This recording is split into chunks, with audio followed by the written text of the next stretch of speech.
سڵاوتان نەبێت لە شارپرێسەوە هەواڵی ڕۆژتان پێشکەشەکەم سەرەتاش گرنگترین ناونیشانەکە. کاروان گەزنەی ڕایدەگەنێت مانگانە سێ ئەوەندەی ئەو پارەی بۆ ڕێگەی سلێمانی گەرمیان پێویستە لە پارەی نەوت دیار نامێنێت. ئەندامێکی پەرلەمانی کوردستان ڕایدەگەنێت دیار نییە کەی نەوت دابەش دەکرێت و نرخی بەرمیلێک چەندە. ئەندامێکی مەکتەبی سیاسی پارتی ڕایگەیان هێرشەکانی ئێران چاوەنێکی گەورە بوون پێشی وایە ئەو بێدەنگەی عێراق یان ترسە یان بێدەسەڵاتی.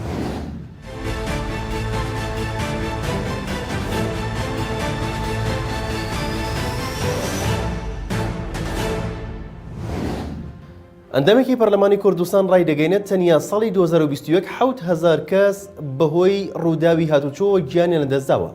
کاروان گەزنەی ئەندامی پەرلەمانی کوردستان لە میانی کۆبوونەوەی پەرلەماندا ڕایگەیاند تەنیا لە ساڵی 2021دا 7,000 هاوڵاتی هەرێمی کوردستان بەهۆی ڕووداوەکانی هاتوچۆ گیانیان لەدەستداوە و ئەمەش کارەساتێکی گەورەیە و پێویستە حکوومەت و پەرلەمان هەڵوەستەی لەسەر بکەن. وتیشی ئەوەی دوێنێ ڕوویدا و 5 پێشمەرگا لە ڕووداوێکی هاتوچۆدا شەهید بوون کارەساتێکی گەورە بوو. ئەندامەکەی پەرلەمانی کوردستان لە بەشێکی تری قسەکانیدا باسی کێشەی ڕێگەی سلێمانی گەرمیانی کرد و ئەوەشی خستە ڕوو ڕێگەی سلێمانی گەرمیان تەنیا 6 ملیار دیناری پێویستە بۆی تەرخان بکرێت، بەڵام مانگانە 200 ملیار دینار لە پارەی نەوت دیار نامێنێت.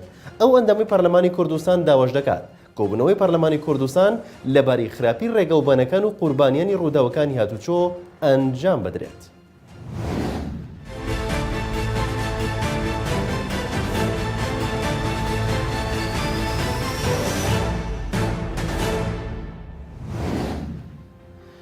ئەندامێکی پەرلەمانی کوردستان ڕایدەگەنێت تاوەکو ئێستا دیار نییە کەی نەوتی سپی مەڵان دابەش دەکرێت و نرخی بەرمیلێکیش چەندە. عومەر گوڵپی ئەندامی پەرلەمانی کوردستان لە تۆڕی کۆمەڵایەتی فەیسبوک نووسیوێتی بەپێی ئەو وەڵامەی بە نووسراوی فەرمی بەدەستیان گەیشتووە حکوومەت بەرنامەی هەیە بۆ زستانی ئەمساڵ نەوتی سپی بەسەر ماڵاندا دابەش بکات، بەڵام ئەو پرسیارەی وەزارەتی سەمنە سروشتەکان وەڵامی نەداوەتەوە خۆی لێ پاراستووە ئەوەیە کەی دەست پێ دەکەن و ئەو پارەیە چەندە کە بۆ هەر بەرمیلێک نەوت دەستنیشانی دەکەن. ڕوونیشی کردوێتەوە ساڵی پار بەڵێنیدا هەر ماڵێک بەرمیلێک نەوتی پێبگەینێت، بەڵام دوجار دەرکەوت تەنیا 110 ملیۆن لیتریان دابەش کردووە کە ئاکاتە کەمتر لە 30 خەڵک کە نەوتی پێگەشتووە و دوجار بەڵێنەکەیان نەبردە سەر. لە وەرزی سەرما و زستان نزیک دەبینەوە تاوەکو ئێستا حکوومەت هیچ ئەنگاوێکی کردداری بۆ دابشکردنی نەوت نەگرتوۆتە بەر. بە پێیوتی ئەو پەرلەمانتارە بێجگە لەم بەدوەداچوونانە بە وەژۆی 37 ئەندام پەرلەمان داوایان کردووە بە ئامادەبوونی حکوومەت دانیشتنێکی تایبەت بەڕێوە بچێت و لەوێ حکوومەت بە ئەوان و خەڵکی کوردستان بڵێت کەی دەست بە دابشکردنی نەوت دەکەن و ئەو نرخەش چەندە کە بۆ هەر بەرمیلێک وەردەگیرێت.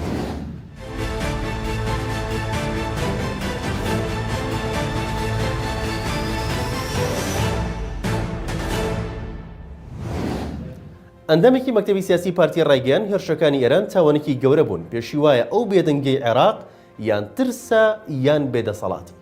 هۆشیار زێباری ئەندامی مەکتەبی سیاسی پارتی ڕایگەیاند عێراق دەتوانێت سنوور بۆ پێشلکاریەکان دابنێت، بەڵام نایکات پێشی وایە ئەو بێدەنگەی عێراق لە بەرامبەر ئەو پێشلکارانی هەیەتی یان لە ترسە یان بێدەسەڵاتی. سەبارەت بە پرسی شکستێنانی حکوومەتی زۆرینەی سیاسی لە نێوان پارتی و سونە و سەدر زێباری ئاماژەی بۆ کردووە ئێران کاریگەری زۆری هەبوو لەسەر ئەوەی پرۆژەی حکوومەتی زۆرینەی سیاسی سەرنەگرێت. بڕیارەکانی دادگای فیدراڵی هۆکاری سەرەکی دروستکردنی ئەو قەیرانە بوون کە لە عێراقدا هەیە. لەبارەی هێرشەکانی ئەم دوایی سوپای پاسدارانی ئێران بۆ سەر هەرێم هۆشیار زێباری وتی هێرشە موشکی و درۆنەکانی ئێران تاوانێکی گەورە بوون دەرحەق بە کوردستانی عێراق و سەروەری عێراق. ئەمەش جێگەی قوبوڵکردن نییە لەلایەن هەر کەسێکەوە بێت. ئەو سەرکۆناکردانەشی لە واشنتۆن لەسەر ئاستی کۆشکی سپی وەزارەتی دەرەوە و فەرماندەی هێزەکانی ئەمریکا دەرکران ئاماژەیەکی زۆر بەهێز بوون کە ئەم هێرشانە زۆر مەترسیدارن.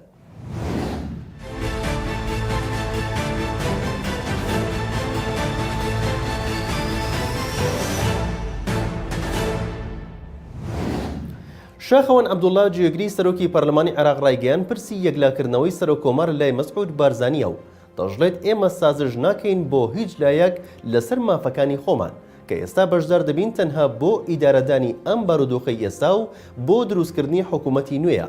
ئەمە لە کاتێکدا دوێنێ سەرکردەیەکی سەر بە بزوتنەوەی وفاقی نیشتیمانی وردەکاری گفتوگۆکانی نێوان مەسعود بارزانی و سەرۆکی پارتی و ئایەت ئەلاوی سەرۆکی هاوپەیمانی وەتەنیایی لەبارەی گرێکوێرەی پۆستی سەرۆکۆمارە و ئاشکرا کردووتی.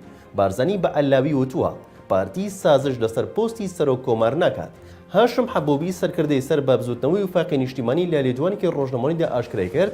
بارزانی لە دوا دیداری خۆیدا لەگەڵ ئایەت ئەلاوی وتوێتی تەنانەت ئەگەر لە بەرامبەر پێدانی هەموو وەزارەتەکانی کوردیش بێت بە یەکێتی ئامادە نیە دەستبەرداری پۆستی سەرۆکۆماری عێراق بێت. ئەوەشی وتووە هەرچەندە یەکێتی دەستبەرداری بەرهەم ساڵح بێت و لەتیڤ ڕەشید بکاتە کاندیدی پۆستی سەرۆکۆمار، ئەوە هێشتا بارزانی سوورە لەسەر ئەوەی دەبێت ڕێبەر ئەحمەد پۆستەکە وەربگرێت. لە شارپرسەوە هەواڵی ڕۆژتان پێشکەشکرا شاد و بەختەوەر.